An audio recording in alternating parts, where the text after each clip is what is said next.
जी माननीय अध्यक्ष जी, मैं आपके आभारी हूं कि आपने मुझे राष्ट्रपति जी के अभिभाषण पर उसके समर्थन में खड़े होने का और बोलने का अवसर दिया है।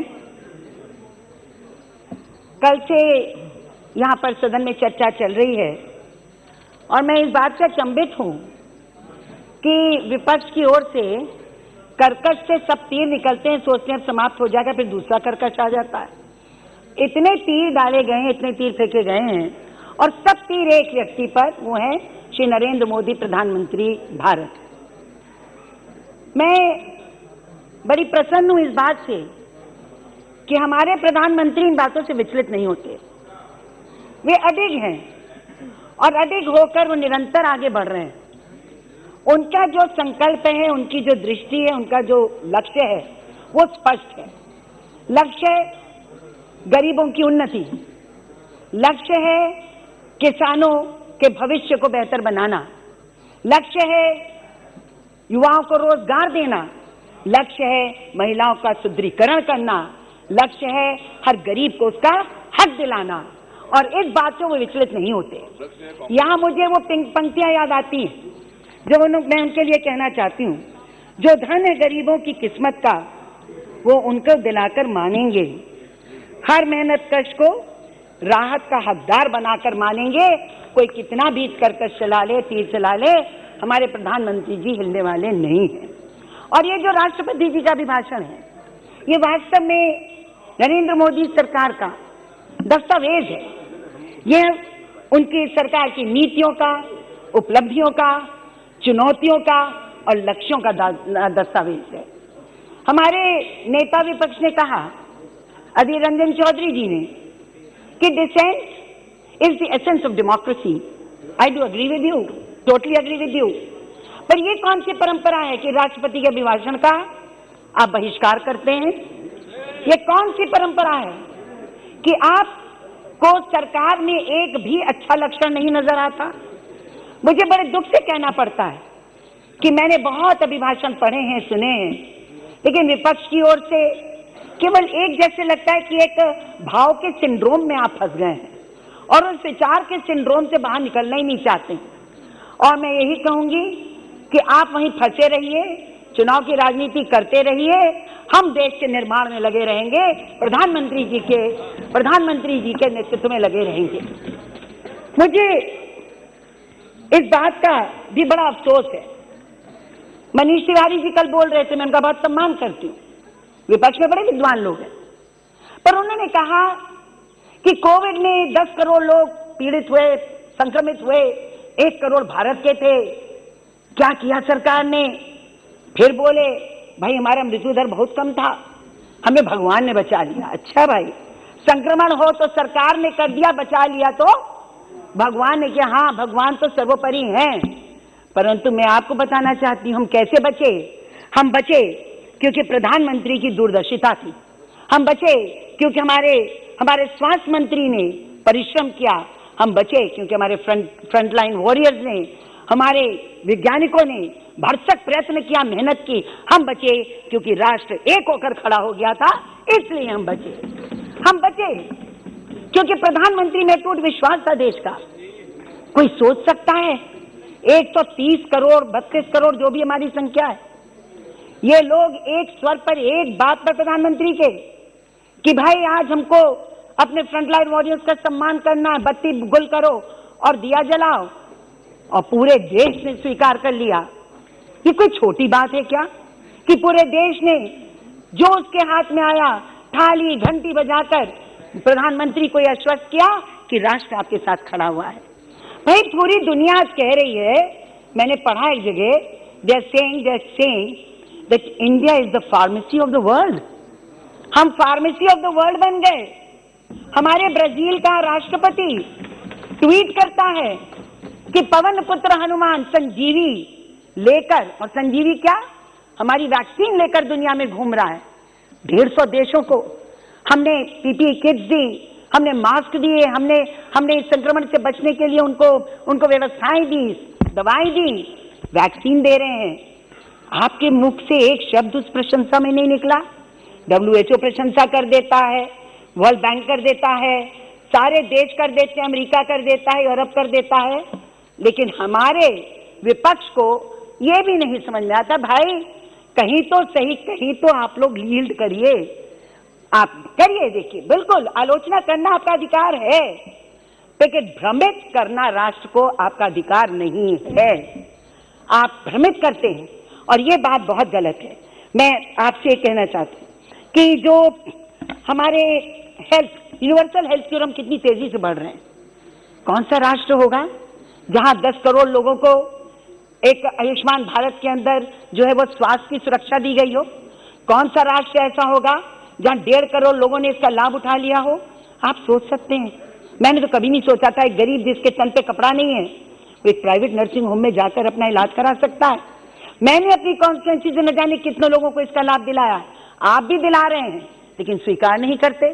भाई स्वीकार करिए कि यूनिवर्सल हेल्थ प्रोग्राम की ओर, पॉलिसी की ओर हमारा देश, हमारे प्रधानमंत्री तेजी से अग्रसर हो रहे हैं। मेडिकल कॉलेजेस की बात आई, हमारी एक बहन ने बोला, हमारी एक सदस्य ने, मैं बात मानती हूँ। आपको 65 साल लग गए इस देश में 387 मेडिकल कॉलेज बनाने में, और धन्य हो मोदी जी की सरकार, हमारी सरकार 175 मेडिकल कॉलेज 6 साल में बनाकर खड़े कर दिए। आप सोचो संख्या क्या पहुंचा दी, 562 की संख्या पहुंचा दी।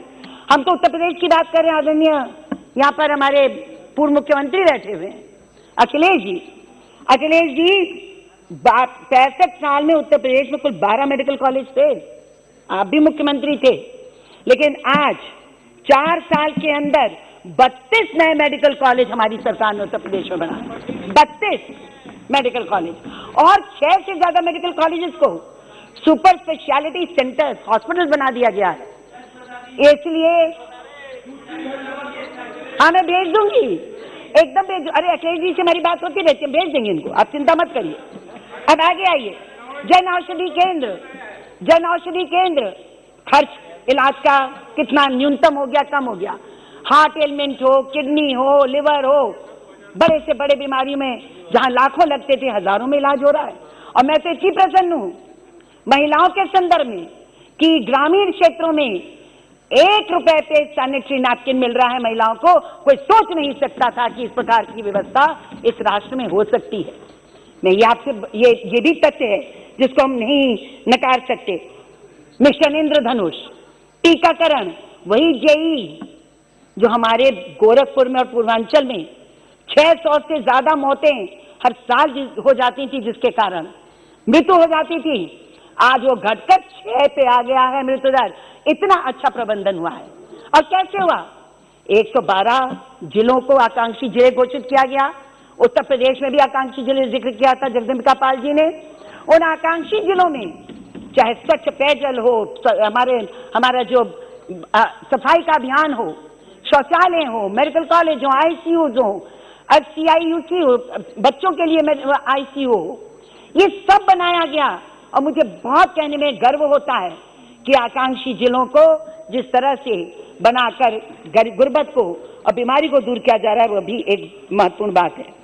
अब MMR को आ जाइए, टीकाकरण का लाभ देख रहे हैं, मातृ सुरक्षा योजना का, मातृ सुरक्षा योजना का देखिए, और जो जिस प्रकार का प्रबंधन कर गया गर्भवती महिलाओं के लिए मुफ्त में उत्तर प्रदेश में और जगहों पे भी हो रहा होगा। उन लोगों का अल्ट्रासाउंड होता है, राष्ट्रीय स्तर पर गर्भवती महिलाओं का हर महीने फ्री जांच होती है 9 तारीख को। और इसी का असर है कि भारतवर्ष में जो हमारे MMR है, मैटरनल मोर्टेलिटी रेट, यानी मातृ मृत्यु दर, वह 2 साल में 2016 से 2018 के बीच बोल रही हूँ, बात का आंकड़ा मुझको नहीं मिल पाया, 2 साल में वह मृत्यु दर 130 से घटकर 113 हो गया। मैडम 113, सोच सकते 2 साल की उपलब्धि। तो हो रहा है प्रयास। अब 65 साल की जो कह सकते काई है, आप कहें 6 साल में निकाल दो, तो हाँ निकल रही है, तेजी से निकल रही है। हम बहुत तेजी से आगे बढ़ रहे हैं। किसानों के संदर्भ में लगातार चर्चा है। अभी आदरणीय पंडित जी ने भी चर्चा की। मैं पहले तो गुरुदेव रविंद्रनाथ ठाकुर जी की एक बात आपके सामने रखूंगी। मैंने पढ़ा था उनका एक वक्तव्य, उनका एक लेख, जिसमें उन्होंने 1907 में सब जिम्मेदारों से एक अपील की थी। उन्होंने कहा था, जिसका मंतव्य यह है कि यदि जमींदारों से उन्होंने अपील करते हुए कहा, यदि वे गरीब किसानों को अपने चंगुल से मुक्त कर स्वतंत्र एवं सशक्त नहीं होने देंगे तो उनके पक्ष में चाहे कितने भी कानून बना लीजिए, कितने भी अच्छी सरकार हो, उनको आप बचा नहीं सकते। अब मैं पूछना चाहती हूं विपक्ष से कि आप खुद कहते थे कि किसान को उसकी उपज का दाम नहीं मिल रहा, आप अभी भी कह रहे हैं किसान गुर्बत में है, हालत खराब है। आप अभी भी कहते हैं कि मंडियां ठीक नहीं है, आदरणीय अखिलेश जी ने कहा उनको दाम नहीं मिल रहा है। मैं आपसे कहना चाहती हूं और पूछना चाहती हूं, अगर ऐसी स्थिति में एक राष्ट्र एक बाजार हमारे प्रधानमंत्री ने कहा तो क्या गलत किया? अगर ऐसी परिस्थिति में अगर एपीएमसी के साथ साथ उन्होंने एक वैकल्पिक व्यवस्था राष्ट्र को देने की कोशिश की तो क्या गलत किया?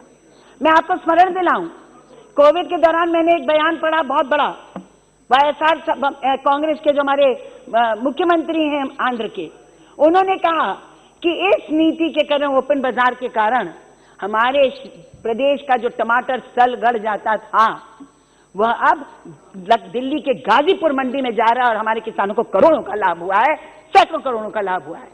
और अभी चर्चा के दौरान हमारे महाराष्ट्र से जो हमारी सांसद हैं, उन्होंने भी कहा कि हमारे महाराष्ट्र की सब्जियों को बहुत बेहतर दाम मिल रहे हैं खुला हुआ बाजार होने से। भाई, तो खुला हुआ बाजार तो अच्छा है, आप क्यों बांध के रखना चाहते हैं किसानों को एक व्यवस्था से? उनको खोल दीजिए, जाने दीजिए, जहां बेचना चाहते हैं बेचने की उनको अनुमति दें। पन्नी जी को दुख हो रहा था, होना भी चाहिए, इसलिए होना चाहिए कि जितना भी धान और गेहूं खरीदा जाता है वही सबसे ज्यादा खरीद होती है सरकारी, और 80% तो पंजाब और बिहार और हरियाणा से होती है। बाकी देश में कौन सुखसुखाहट है? राजनीतिक दल चला रहे हैं अन्य प्रदेशों में किसानों का आंदोलन, किसान नहीं चला रहा है, मेरे क्षेत्र में भी नहीं चला रहा है। तो मैं ये आपसे कहूं, किस चीज की हमको नाराजगी है? हमको नाराजगी कि हम स्वामीनाथन की कमीशन की रिपोर्ट को लागू कर रहे हैं। हमसे क्या ये नाराजगी है कि कॉन्ट्रैक्ट सिस्टम में, कॉन्ट्रैक्ट खेती में हमने जो सुविधाएं दी हैं वो अन्य निधि पंजाब की मैं पूछना चाहती हूँ। आपका जो कॉन्ट्रैक्ट सिस्टम है उसमें क्या प्रावधान है? उसमें प्रावधान है कि अगर कॉन्ट्रैक्ट का उल्लंघन हुआ तो 3 साल की सजा किसान को हो सकती है। उसमें प्रावधान है कि 5 लाख की पेनाल्टी भी लग सकती है। और नरेंद्र मोदी जी की सरकार ने क्या प्रावधान किया है कि कुछ भी हो जाए किसान को 1 पैसे की पेनाल्टी नहीं देनी पड़ेगी। हाँ, जो आपका करार जिस तरह का होगा, जिस दाम पर होगा करार, अगर आप उससे निकलना चाहेंगे तो आप कभी भी निकल सकते हैं, लेकिन अगर कॉन्ट्रैक्टर चाहेगा तो निकल नहीं सकता। नहीं मैम, सब तो इतना बोले, हम तो अभी 10 मिनट बोले हैं, तो जब 5-7 मिनट और दे दीजिए, हम समाप्त कर दें। नहीं कोई बात नहीं, 5 मिनट और दे दीजिए। सबको आपने 30-40 मिनट दिए, बस 5 मिनट दे। नहीं, मैं बहुत आदमी बोलने वाला है, बहुत। अब मैं थोड़ा महिलाओं के संदर्भ में बोल दूं और बंद कर दूंगी।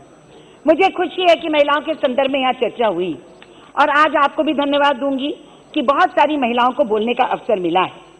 अब जब मैं बात करूं महिलाओं की, तो महिलाओं के सशक्तिकरण का में बहुत ज्यादा मैं समझती हूँ सार्थक परिणाम सरकार के कदम के आए हैं।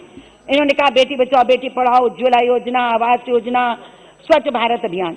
अब मैं ये पूछना चाहती हूँ, और इसी के साथ साथ जोड़ लीजिए जो हमारा आयुष्मान, जो हमारे अन्य योजनाएं, चाहे वो आपको किराए देने का हो, आपको ऋण देने का हो, तो मैं भी विपक्ष से एक बात पूछना चाहती हूँ।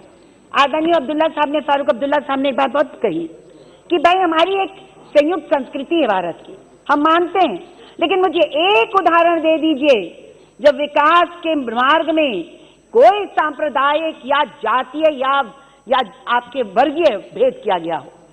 सब गरीबों को मिल रहा है, और जब मिलता वजीफा 3.5 करोड़ 20 लाख लोगों को, तो वो लोग हैं, उसमें SC हैं, SC हैं, माइनॉरिटी हैं, सब आते हैं। जब लोन लेने की बात आती है मुद्रा से, और 75% लोन महिलाओं को मिलता है, उसमें भी हर तरह के लोग हैं।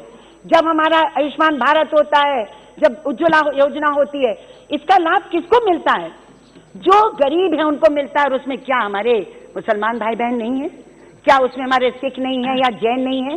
सभी माइनॉरिटी है। ये बहुत हो गया। अरे नहीं हुआ अभी। अच्छा 2 मिनट बस, एक मिनट और दे दीजिए, 1 मिनट। मैं आपसे कहना चाहती हूँ, आजीविका मिशन आखिरी आने दीजिए, कुछ तथ्य सामने आने दीजिए। मैडम अभी आया नहीं, जो बिंदु नहीं आया है उसको एक मिनट। दीनदयाल उपाध्याय, हाँ बहुत धन्यवाद। दीनदयाल उपाध्याय आजीविका मिशन, एक उदाहरण दूंगी बस, बहुत आंकड़ों का शौक है सबको। आजीविका मिशन में आइए, महिलाओं की आर्थिक स्थिति कैसे बदल रही है। देखिए, स्वयं सहायता समूह का आप जरा आंकड़ा बस देख लीजिए, इसके बाद में बंद करती हूँ। 2014 में देश में 20 लाख समूह थे और 2 करोड़ महिलाएं उससे जुड़ी हुई थी। और 2020 में 2014 में 20 लाख समूह थे और 2 करोड़ महिलाएं जुड़ी थी। और 2020 में आज अगर आप देखें तो 2 करोड़ हमारे 60 लाख हमारे समूह हैं और उसमें 7 करोड़ 50 लाख महिलाएं जुड़ी हुई हैं। तो ये कोई छोटी बात नहीं है, बहुत बड़ी बात। बस उत्तर प्रदेश, अरे आप सबको रमन जी महिलाओं पे थोड़ा ज्यादा समय दीजिए। आप 15 मिनट से ज्यादा। अच्छा उत्तर प्रदेश का सुन लीजिए, बस उत्तर प्रदेश का सुन लीजिए। 3800 2014 में 3800 समूह थे और आज 3,50,000 समूह हैं और उसमें कितनी महिलाएं जुड़ी हैं? 38 लाख महिलाएं जुड़ी हुई हैं।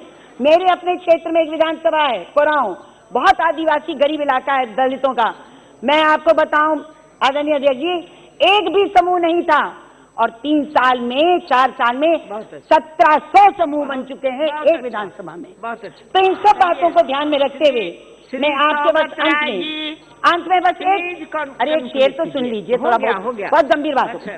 राहे जुनून शौक में बढ़ने तो दे कोई, राहे जुनून शौक में बढ़ने तो दे कोई, मंजिल जगह जगह ना बना दूं तो बात किया। ये हैं हमारे प्रधानमंत्री आदरणीय नरेंद्र मोदी। बहुत अच्छा, चलिए।